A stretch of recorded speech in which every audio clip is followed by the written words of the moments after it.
আবারও একটা ছোট ভিডিও নিয়ে এলাম বন্ধুরা। আপনারা দেখুন, এই ব্যাটারিটা 2.5 বছর বয়স, আমাদের নিজেদের তৈরি করা ব্যাটারি, 2.5 বছর বয়স।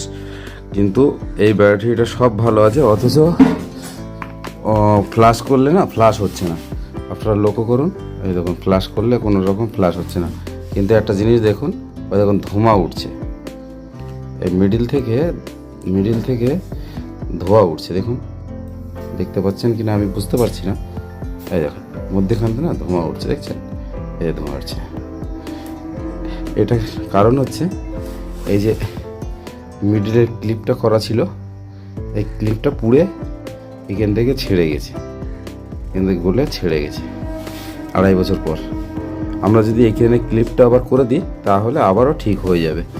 তা আপনাদের যদি কারোর মনে হয় যে লেড অ্যাসিড ব্যাটারির কাজ শিখবেন, আমাদের সঙ্গে যোগাযোগ করতে পারেন ডিসক্রিপশনে দেওয়া নাম্বারে।